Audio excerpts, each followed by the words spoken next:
Bon dia, Book Hunters. Fem un vídeo així una mica diferent avui un altre cop per parlar del tema de la setmana, del mes, de l'estiu segurament en el sector editorial català, que és doncs, aquesta notícia que ha saltat doncs, que Edicions del Periscopi ha estat comprat per Grup 62, per Planeta, que és una notícia doncs, que ha capgirat bastant el sector perquè és molt important. És una editorial que segurament els que ens coneixeu ja des de fa temps sabeu que és una editorial que per nosaltres és molt important, que ens ha canviat com a lectors. Tenim més de 70 llibres comprats de Periscopi a casa, vull dir, és una de les editorials que més llibres tenim, que més consumim, que més ens agraden. I reflex d'això també ha estat de que, independentment de nosaltres com a lectors, com hem entomat la notícia, ens ha escrit moltíssima gent preguntant-nos què ens semblava, no? O sigui, nosaltres, Aniol Rafel deia en una entrevista que portava com 3 dies carregant el mòbil cada 2x3, i a nosaltres ens ha sobtat la quantitat de gent també que ens escrivia, no?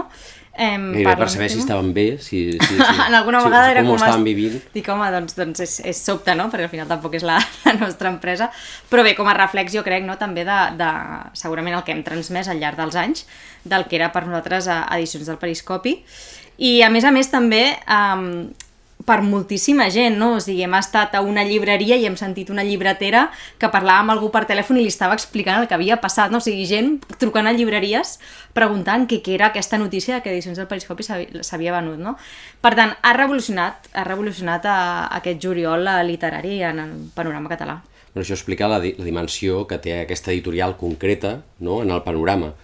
I, clar, la notícia és d'aquest abast precisament perquè és aquesta editorial. Potser si fos alguna altra editorial més petita, no tan coneguda, doncs no hagués esclatat tant, però que a meitat de juliol tothom, almenys al nostre entorn més proper de xarxes, estigui parlant d'aquest tema, doncs ja dona pistes de la importància del tema. No ha passat en absolut desapercebut. També dir que l'objectiu d'aquest vídeo tampoc no és criticar cap decisió. Nosaltres no tenim la capacitat, ni tenim tot el coneixement, ni sabem tot el que hi ha darrere d'aquest tema, ni de la majoria de temes. No volem fer una crítica a ningú, ni atacar ningú, ni molt menys, però sí que volem donar la nostra opinió al respecte, com deia la Laia, perquè ens han preguntat i perquè, evidentment, com a lectors, com a persones que es dediquen a crear continguts sobre llibres i que Periscopi ha sigut dels més presents, de les editorials més presents en els nostres continguts, doncs creiem que hem de dir alguna cosa, no? Bé, no, tampoc és que hem de dir res. No, ningú ens obliga. No, evidentment, però potser ens ve de gust comentar la jugada i ja està, no?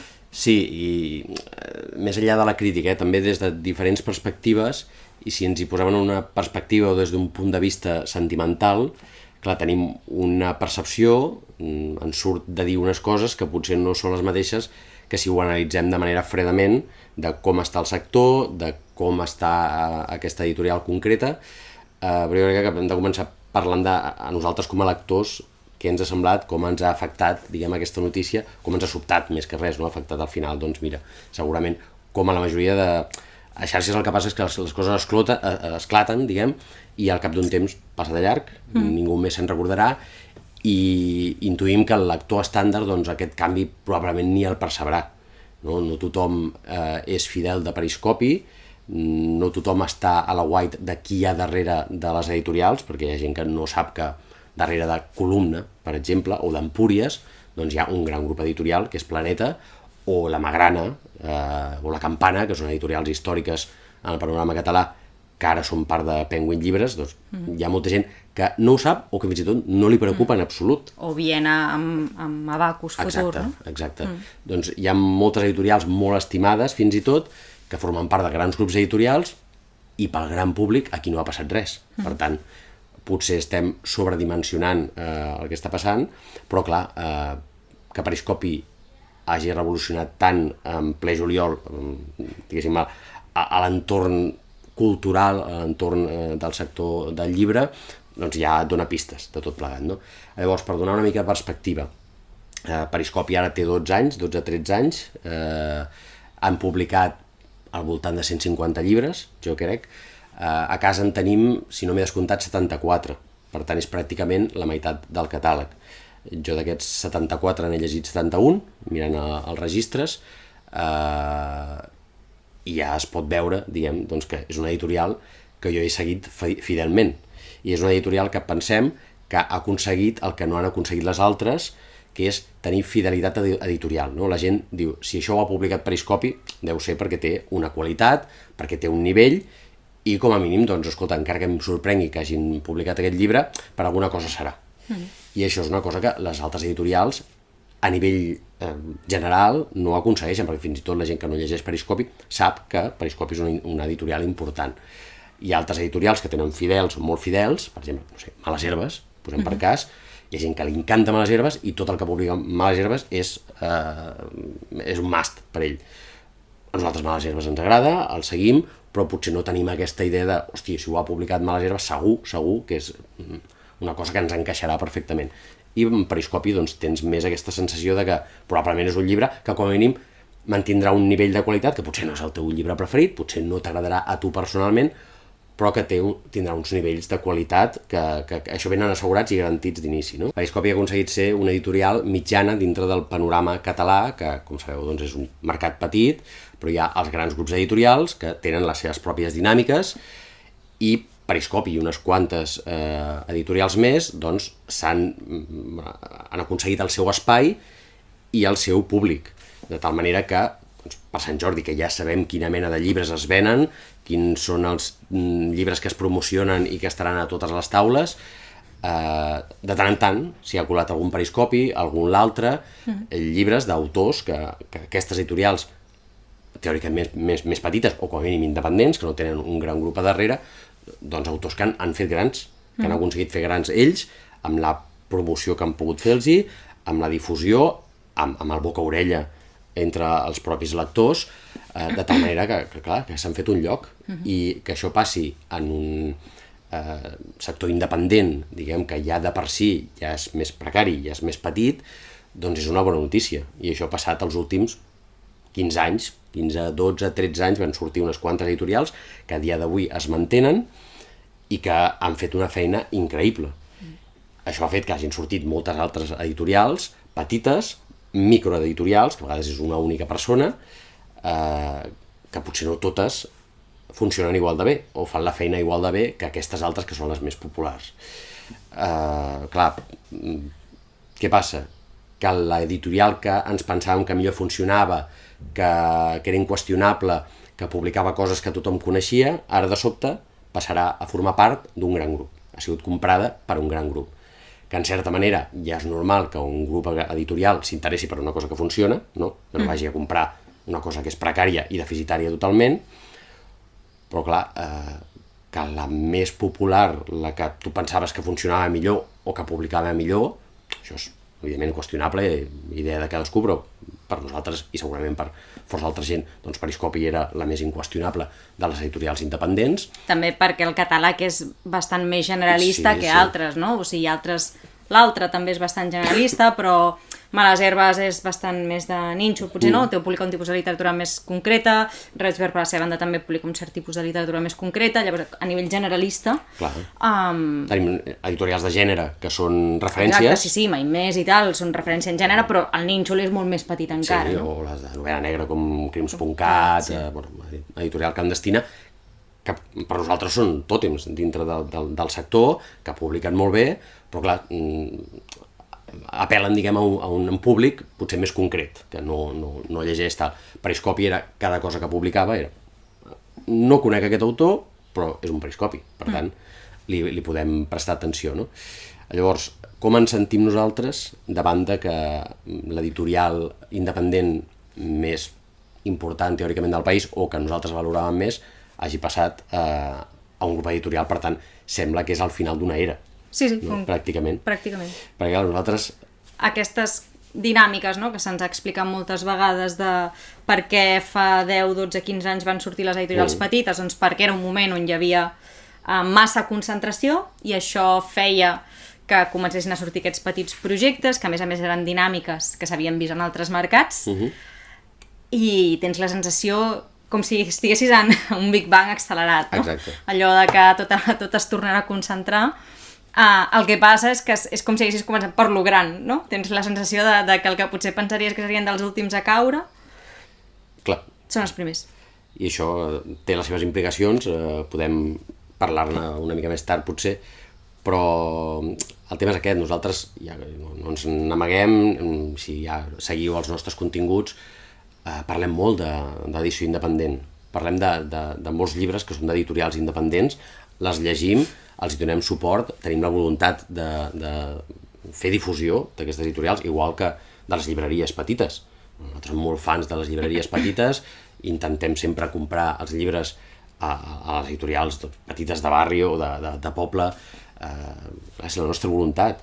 No és que estiguem en contra de ningú, però és que, clar, els grans grups editorials ja tenen el mercat agafat, ja tenen molts lectors, ja tenen molt d'espai, molta visibilitat. Doncs és aquesta petita finestra nostra, i també per voluntat d'ampliar els nostres gustos literaris, tampoc no és allò de fem propaganda de l'edició independent perquè sí, hi creiem, però també perquè ens ofereixen un tipus de literatura que potser no trobem en els grans grups, perquè potser és més arriscada, a vegades et funciona, a vegades no et funciona, però també t'aporten al·licients lectors que no trobes en certs grups editorials, no? Que els costa més apostar per coses més experimentals o més complexes, no? Llavors, clar, tenint en compte que nosaltres som una gent que donem molt de valor a l'edició independent, que la nostra editorial independent preferida, que no sé si per aquí a les Lleixes segur que es veu que hi ha molts periscopis, aquí sota vaig tenir una època de concentració. Els tenim repartits. Sí. Si els tinguéssim tots junts quedaria molt bonic, semblaria la seu de periscopi, en realitat, però clar, per nosaltres és un cop. Sentimentalment és un cop i una decepció. O sigui, pares, el primer que em va venir al cap a mi és, ja està, això s'ha acabat, i en part, no només en el sector, que ja en parlarem, sinó que feia perdre el sentit el que fem nosaltres. O sigui, vaig tenir un moment de sensació de dir, hosti, portem gairebé 5 anys nosaltres fent continguts, donant molta importància a l'edició independent, i ara s'ha acabat això. Jo vaig tenir aquesta sensació inicial, de dir, això s'ha acabat ja, el que fem no té cap sentit, no té cap valor. Si Periscopi, que és la primera, la més gran, potser, la primera que diguéssim que no per Periscopi en concret. No, però és de perdre una mica el sentit de tot això que hem estat defensant. Com si això ho agafes com el detonant del que vindrà i ho veus amb visió de futur, no pel fet de que hi hagi una editorial que hagi estat absorbida per una altra. Vull dir, n'hi ha moltes que llegim, de fet. Exacte, i que es mantenen. La paraula aquesta, no?, que em costa molt de dir, bibliodiversitat, és molt gran, i a les nostres lleixes també ho és, per sort, no? De fet, a mi m'agrada molt alternar llibres d'editorial. Aquesta editorial ara fa temps que no la llegeixo, no? Vull dir, més en aquests termes que no pas, que si Periscopi ara és grup 62 ja no val la pena el que fem. No, però jo vaig tenir... estem parlant de moment una mica de sensacions i tal.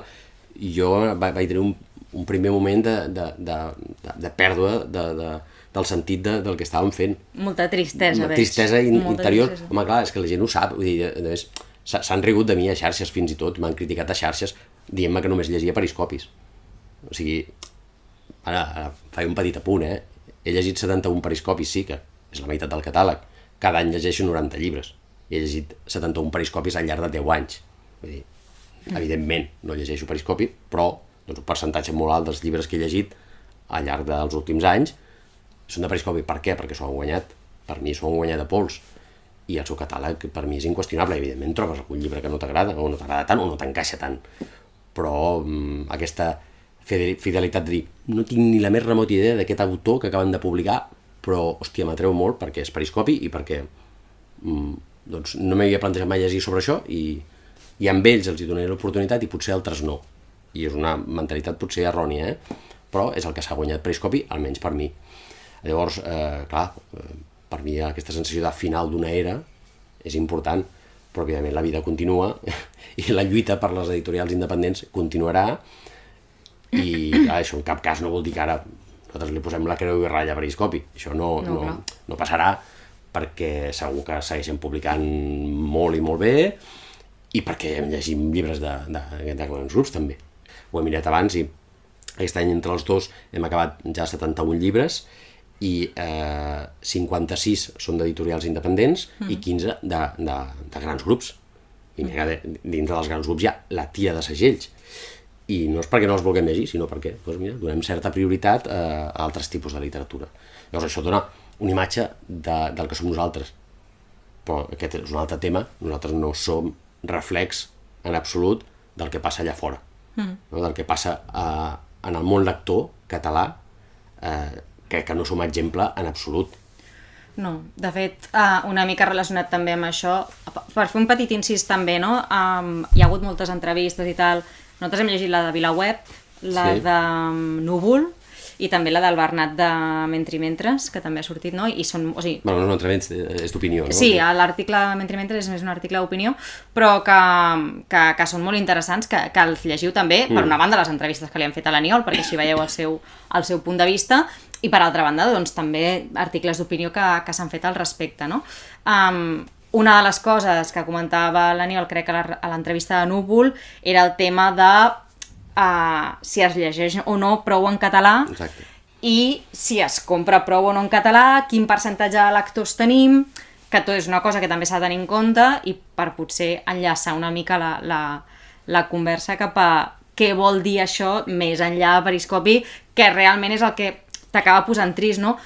Evidentment, és millor que Periscopi desaparegui o que sigui comprat per un gran grup. Clar, això et diu que tindràs almenys més anys de Periscopi. Per exemple, els 2 propers anys els llibres de Periscopi ja estan fets, ja estan... no? Vull dir, algú que digui l'any que ve un llibre que surti aquest és més dolent, perquè ara són grup 62, que sapigueu que tots els llibres que sortiran de Periscopi, em sembla, fins al 2027, que això ja passa a les editorials, tenen el catàleg molt, molt apamat, no? Per tant, segur que sortiran coses interessants, però el fet de per què passen aquestes coses, per què torna a haver-hi aquesta concentració, a banda de capitalisme salvatge que cada vegada doncs, no, et sents més atrapat per totes bandes i en tots els àmbits de la vida, de les coses que consumeixes i com les consumeixes i per què les consumeixes i qui hi ha darrere de les coses que consumeixes, doncs el mercat literari català, a banda de que hi ha molta bibliodiversitat, però és petit, és precari, i qui llegeix en aquest mercat i qui llegeix en català i qui compra llibres en català, no?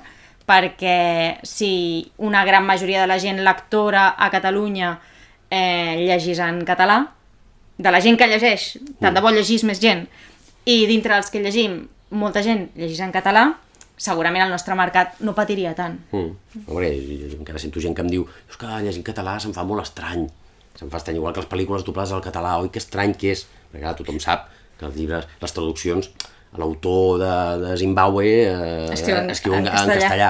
Però a la gent se li fa estrany, no? Això són herències d'altres temps, segurament, però passa això. Hi ha gent que tria llegir en altres llengües, també, bueno, si... O en versió original, sí. Qui vull llegir en versió original, perquè hi creu, de conya. Tot és... I llegir en castellà també és lícit. El que passa és que, d'alguna manera, s'ha de ser conscient de que el no participar del mercat també fa que el mercat no pugui mantenir, ja no dic créixer, mantenir-se. Vull dir, això és així.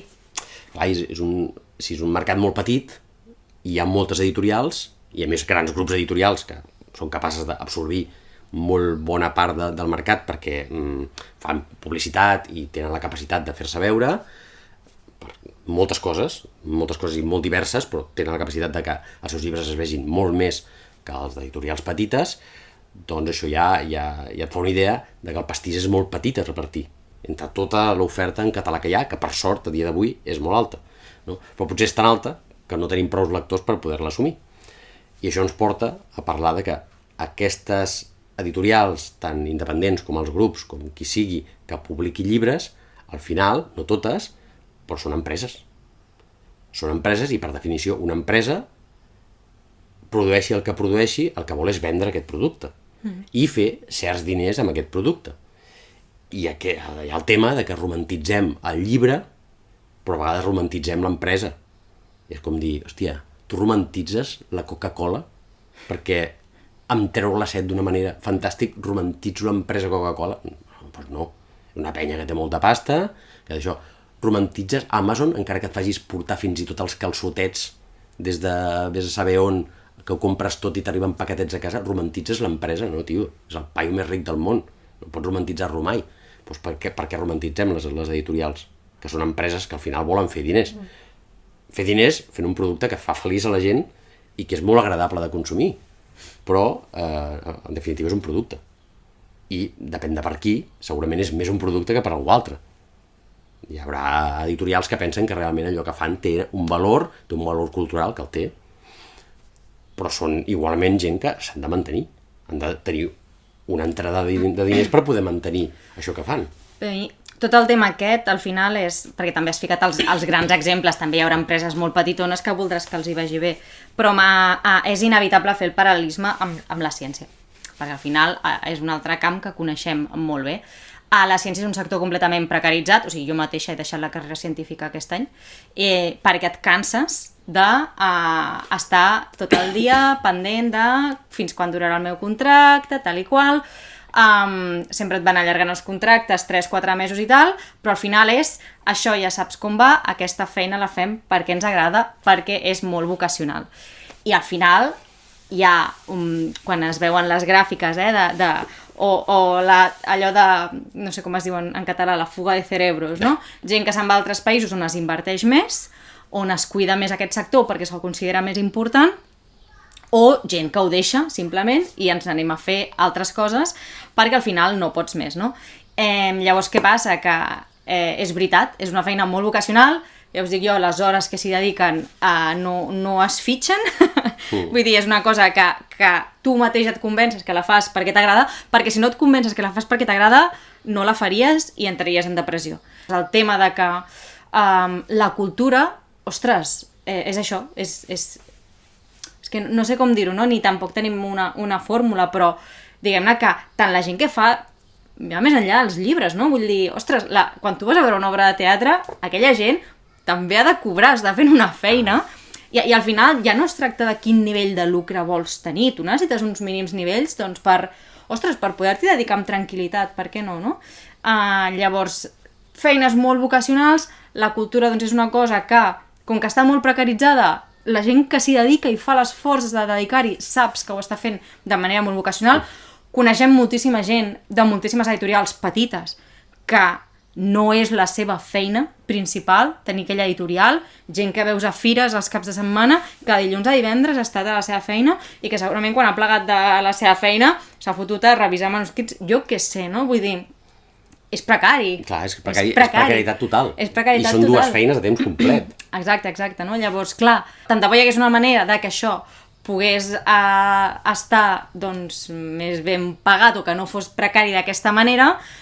Clar, la fórmula fàcil seria el que dèiem abans, si hi ha més lectors que compren, no? Sí. I que mouen els seus diners en aquest sentit, i al final hi ha moltíssima gent que no s'ho pot permetre i que ho està passant malament, però és el de sempre, que tothom surt jo sempre fico el mateix exemple, tothom surt a dinar un cap de setmana i amb els seus 20-25 euros, jo et dic, tindries un llibre per setmana, al final tenim poca consciència també, no?, de en què invertim els nostres diners, i invertir-lo en cultura costa en aquest país. Sí. I llavors hi ha una part de precarietat de que tampoc culpabilitzo el comprador final, que al final són els lectors, vull dir, simplement és ser conscients del que és el món, com es mouen els diners, que tothom fa el que pot, i per tant, ningú se n'ha de sentir culpable, potser, ni el lector final que no pot comprar més llibres o no pot donar més suport, ni a l'empresari que s'ha de vendre l'empresa perquè no dona més de sí, però és una cadena, i els uns funcionen amb els altres, i tampoc tinc la fórmula, no? Però d'això se n'ha de ser conscient, també. Clar, i el que no es pot fer és lamentar-se després i només queixar-se i criticar una decisió que ha pres algú que al final és molt semblant al que estava comentant la Laia sobre la ciència. O sigui, estem parlant de la decisió d'un editorial que ha decidit vendre part del seu capital a canvi de certa tranquil·litat i estabilitat, de no haver-te d'estar barallant cada any per saber si arribaràs a pagar tot el que has de pagar i tal, perquè aquesta precarietat, no? Igual que la ciència, que no saps, se t'acaba un contracte, no saps on trobaràs el següent i tal. Jo puntualitzar, jo no he deixat el món de la investigació, però fins i tot en el sector privat sempre vas amb terminis de dir, vale, ara tenim capital per un any més, i d'aquí un any en teoria hauran entrat més diners perquè puguem continuar, però potser un dia és fins aquí, saps? Vull dir, al final, són mons, que sembla la cultura i la ciència, que són mons tan diferents, al final no, i funcionen igual. Són mons superprecaris. I llavors, el que diem, en comptes de criticar, o sigui, hem començat parlant de com ens sentim nosaltres davant d'aquesta decisió, però en comptes de sortir a criticar i a fotre crits, també hem d'analitzar una mica com funcionem nosaltres. Tota la polèmica també ha vingut de que potser hi ha altres opcions que no haguessin sigut d'això, que cadascú pren les decisions que vol i que bé, al final el debat es pot tenir, no? Era la millor opció, no l'era, com evolucionarà, realment, no? Semblava que hi havia unes condicions bones, això es podrà mantenir, no es podrà mantenir, fins a quin punt, t'arriben a collar o no, si aconsegueixes certs objectius o no, perquè això a les grans empreses passa també, no? Ves a saber, i jo aquí no m'hi vull ficar, perquè és que realment no en tinc ni idea ni dels acords que es signen ni de com serà el món d'aquí 5 anys, no? Exacte. I el que passa és que tu no pots mai tornar enrere, o sigui, no existeix, no sé si existeix o no, però no ens podem moure del multivers i dir, mira, en aquest univers vaig a prendre aquesta decisió i en aquest univers vaig a prendre aquesta altra decisió i anem a veure com evolucionen i llavors em quedo amb l'opció millor. Això no existeix. Per tant, les diferents estratègies, pot ser que hi hagi algú que digui, ostres, doncs jo no ho hagués fet així, hi ha altres maneres de fer i també és veritat. Sí, tampoc és criticar allò que estem dient, o sigui, més que res perquè tothom agafi consciència del que fa i dels actes que fa i de com consumeix, evidentment. Nosaltres que intentem consumir d'una manera responsable també fem errades, hi ha coses que no les fem de la millor manera, això segur, però igualment nosaltres que som de comprar en llibreries petites, comprem en una llibreria, o en 2 llibreries, o sigui, individualment no podem aixecar el sector. No, clar, ningú. Al final és la suma d'accions petites sempre. El que comentava la Laia em sembla, que si tothom tingués aquesta consciència, la situació no seria la que és. Si tothom que llegeix, que compra llibres, els comprés en un tipus de comerç concret i comprés llibres d'unes editorials concretes, doncs no estaríem fent aquest vídeo, no estaríem tenint aquest debat social que està havent-hi en el món cultural català.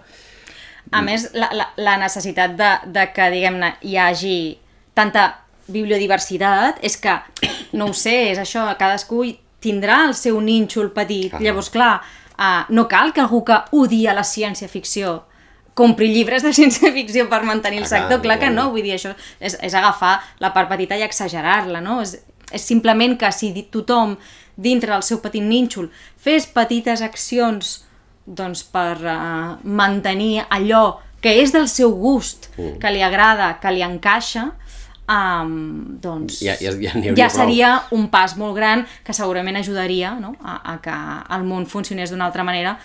Però bé, així en termes generals, al final és un si te'n vas a lo macro, és un reflex de com està evolucionant també el món, tot plegat. Vull dir, sí.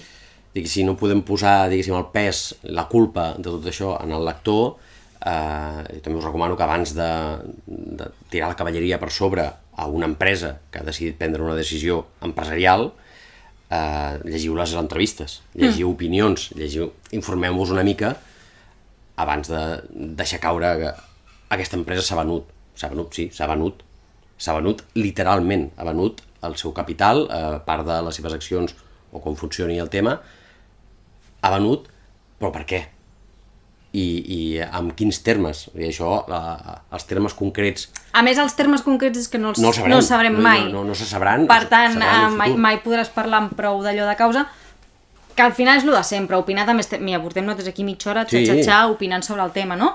I això és lícit, i amb qualsevol tema, però allò, context. Sí, una llei de context, i s'ha d'entendre, llegint les entrevistes que l'hem fet a Noel Rafel, doncs ell dona els seus motius, no s'hi ha d'estar d'acord.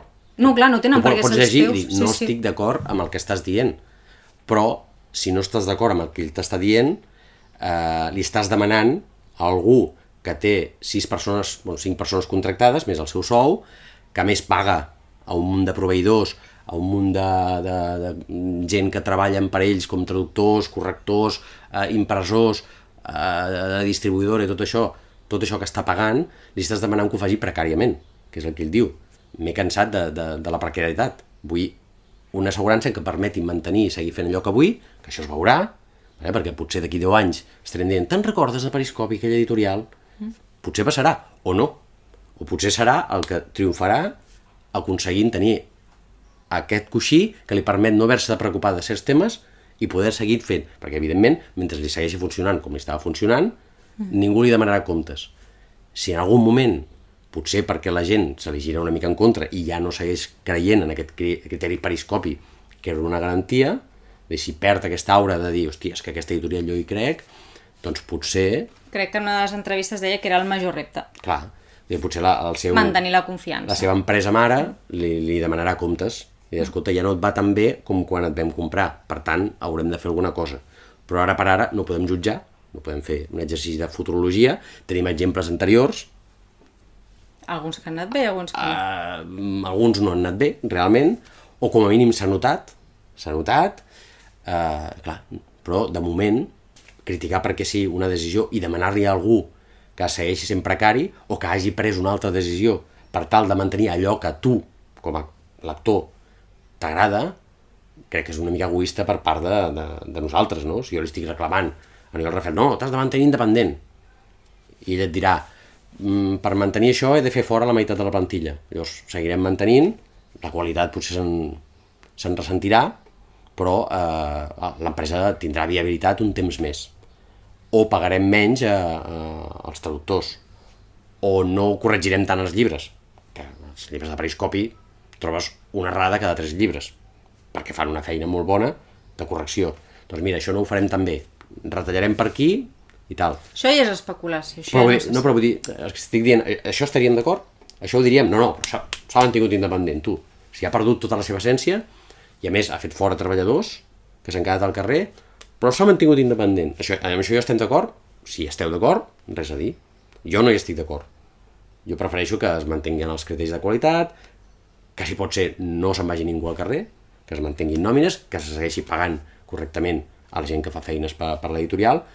M'agrada que hagi fitxat per un gran grup? No. M'agrada que hagi fitxat per aquest gran grup? Tampoc. Una cosa que es pot dir de Periscopi, sobretot d'Aniol Rafel, és que em sembla que tonto no és, i que és probablement l'editor de l'editorial independent amb més visió de futur i amb més coneixement del mercat i amb més format i amb més taules que tenim aquí o dels que més. Per tant, si ha pres aquesta decisió és que està veient alguna cosa que probablement molts no veiem, que nosaltres no veurem fins que no ho tinguem a sobre. Sí, no, nosaltres. No? I per tant, segur que no ha estat una decisió fàcil. No és que l'estigui defensant. Jo, per mi, tant de bo continuï sent una editorial independent, però no li vull demanar això a canvi d'altres coses. Trobo que és egoista per part nostra. I que, si ho critiques, ha de ser en context. I qui tingui el context, qui tingui més informació i pugui criticar-ho amb coneixement de causa, endavant, i jo l'escoltaré. Però proclames de... Uah, això que hem fet aquesta gent... No, a veure, que és allò, de llegir el titular, llegir només el titular de la notícia i tirar-te a dir coses. Home, no. Com a mínim llegeix entrevistes, llegeix opinions de gent que en sap. Aquest vídeo probablement no us ajudarà aquest vídeo no entra dintre aquesta categoria. Més context, però bueno, si us fa reflexionar una mica ja estarà bé, però llegeixo la gent que deia l'opinió aquesta de Bernat Reher de Mentrimentres, que ell sí que és un paio que està molt ficat en el sector, ell sap de què parla i a més no calla res, vull dir, deixa anar coses, diu coses pel seu nom. Que no havia jo vist a les entrevistes, clar. Que jo no hi hagués arribat mai perquè no sé com funciona realment el sector per dintre i que no en sí tenim que coneixement. Exacte, sí. És així. Es diuen coses molt interessants. Val la pena sempre escoltar, estiguis d'acord o no, escoltar la gent que sap de què parla. Això sempre s'ha de fer. I bé, per acabar una mica, crec jo, la preocupació, el neguit aquest, que segurament és el que pot preocupar la gent que no s'ha tirat a criticar perquè sí, però que sí que aquesta decisió l'ha sobtat, que em sembla que ja ho hem apuntat una mica abans, que és que, o sigui, si una editorial més petita s'hagués integrat en un grup i tal, potser no ens hagués sorprès tant, però l'editorial petita, mitjana, independent, més gran que hi havia, o més popular, o de més prestigi, això és relatiu, cadascú pensarà el que sigui, però la inqüestionable, diguem, ha sigut la primera a caure, o la primera a integrar-se a un gran grup d'aquelles que 15 anys van començar-se a formar i que continuen.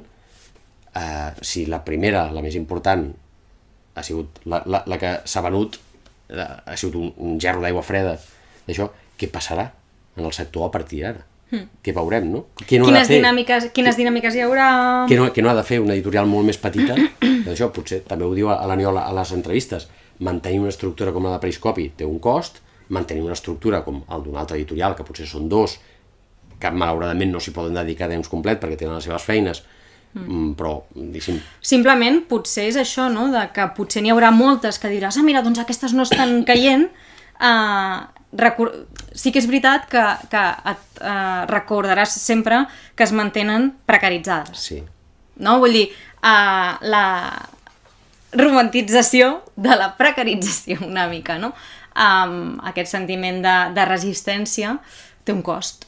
I això, doncs bé, també depèn de la resistència que pugui arribar a tenir aquella gent que s'hi dedica. Clar. I una mica el missatge aquest jo crec que és l'únic que nosaltres podem dir com a creadors, com a gent treballadora. Si sou gent treballadora, si sou gent que no us agrada que us explotin, que quan us fan fer hores extres demaneu que us les paguin, que si no que us donin dies de vacances, que reclameu els vostres drets com a treballadors, i si sou autònoms ja sabeu de què parlem, el tema, no demaneu a una gent que sigui precària perquè sí. Crec jo que és el missatge. No li demanis a algú que sigui precari per complir els teus somnis o per complir els teus ideals. Crec jo que és el mínim que hem de fer. No et dic que hi estigui d'acord. No dic que, doncs escolta, de puta mare, millor per ell perquè així guanyarà més diners. No, tampoc és això. A mi, insisteixo, que ja ho hem dit tota l'estona, no és una decisió que a mi m'agradi, no vull dir, no hi estic d'acord, no m'agrada cap on va la cosa, no? El que intueixo que passarà a partir d'ara, perquè pot fer un efecte crida a que alguna gent directament es rendeixi i digui, mira, és que... Si aquests no han pogut, no? Com he de poder jo, o fotre'm cop profunda d'això, i hi ha altra gent, al contrari, que lluitarà fins al final per mantenir la seva independència i fer les coses com vol, perquè sap que segurament a un grup no li deixen fer les coses com vol i el que vol. Doncs a tope, nosaltres evidentment seguirem donant suport a l'edició independent perquè s'ho mereix i ho necessita, creiem que ho necessita, des de la nostra humil finestra i fins allà on podem arribar, que és poc. Creiem en això, però crec que no hem de caure a criticar les decisions empresarials. No, però a mi també crec que el fet de que una notícia així transcendeixi més enllà del micromón de la xarxa dels que estem molt ficats, també d'alguna manera m'agradaria que servís perquè la gent se n'adonés d'aquestes coses, no? Per exemple, amb altres marques, tothom sap que Amancio Ortega té Zara, Stradivarius, no sé quantes marques més, no? Bueno, potser no? Però n'hi ha com moltes molt famoses, no? El famosíssim grup Procter & Gamble, ara amb tot el tema de la guerra d'Israel i tal, també hi ha molta gent que diu, ostres, posem al centre que aquestes empreses... Al final això és d'un sol tio, no? Sí. Doncs jo crec que també és sa que se sàpiga com funciona tot el món empresarial literari i que se sàpiga doncs, que hi ha... És que crec que no tothom també no n'és tan conscient, no? Doncs això, que també hi ha certa concentració, que hi ha certs moviments, que hi ha empreses que al final van absorbint altres empreses i no sé... Que ha passat sempre, no? Sí, però no és res nou d'ara. Que com que igual que passa amb les marques, cada marca doncs, té la seva pròpia imatge, però al final totes formen part d'un mateix d'allò, doncs el món literari és igual. I no sé si és una cosa que potser no es coneix tant, i és com, ostres, no sé si... Perquè igual que el món de la ciència no voldríem que fos així. No, clar, contra més... Romantitzem això que dèiem, no? Ens agradaria que tot funcionés de conya, que les editorials són empreses culturals, que s'hi esforcen per publicar llibres, però clar, ningú està pensant en totes les despeses que tenen, amb les nòmines que han de pagar... Vull que tot això és cert. Clar. Vull dir que són un bé cultural no, inqüestionable, naturalment. Que no viu de l'aire. Que la cultura es paga. Que els editors I que fer llibres... no surten a prendre el sol i fan la fotosíntesi. No és barat fer llibres. No? A part de que la gent que els fa ha de viure, fer llibre mateix, pagar tota la gent, diguéssim, tota la cadena del llibre, no és barat. Llavors, decisions empresarials, perquè al final estem parlant d'això, decisions empresarials que poden ser morals, poden ser el que vulguis de cadascú, i cada editorial prendrà la decisió que pertoqui en el seu moment, quan vegi que ja no dona més. Llavors algunes ens agraden més que d'altres i això, potser tendim a un mercat que es torna a concentrar i potser d'aquí un temps més hi haurà un ecosistema que permetrà que tornin a sortir opcions d'aquestes i els cicles es tornaran a repetir. No? Això no sabem què passarà, segurament nosaltres no ho veurem, no estarem aquí fotent la xapa. Això segur que no. Portem molta estona parlant, retallarem una mica. Retallarem una mica. Ja ho veurem. Bé, esperem que us hagi servit una mica, com a mínim per reflexionar, per rebaixar una mica, diguéssim, els ànims exaltats que hi ha hagut moltes veus, podeu mirar qualsevol xarxa, hi ha hagut gent que s'ha pronunciat, potser aquest vídeo era innecessari, però creiem que per l'amor que tenim per aquesta editorial, per tot el suport que li hem donat, per tots els llibres que li hem llegit i tots els bons moments que ens han proporcionat de lectura i tot el respecte que ens mereix aquesta editorial, hem cregut convenient parlar-ne, no en termes despectius, no en termes d'atacar, una mica amb el cor a la mà i una mica de consciència que si voleu un ecosistema del llibre en català que funcioni, que tiri endavant, que prosperi, doncs entre tots hi hem d'ajudar una mica i que si tens dues opcions, hi ha un llibre en castellà al costat d'un llibre en català, no serà pitjor, val el mateix, pots llegir el llibre en català, no hi ha problema. Ja veuràs que no és tan difícil, és la llengua que parles, sí. No? En definitiva. Doncs sí, bé. Deixem-ho aquí, com sempre, likes molt benvinguts, comentaris també, doncs allò que diem molts cops. Sí. Últimament ho diem molt, però és que clar, traiem alguns temes també així. Comentaris molt benvinguts i molt esperats, també ens agradaria molt saber què en penseu. Evidentment.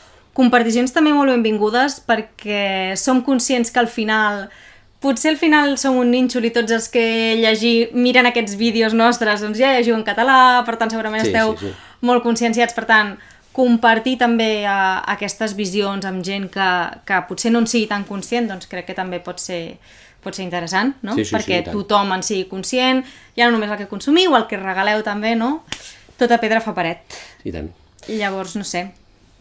Llegiu en català, que el món s'acaba. Que el món s'acaba.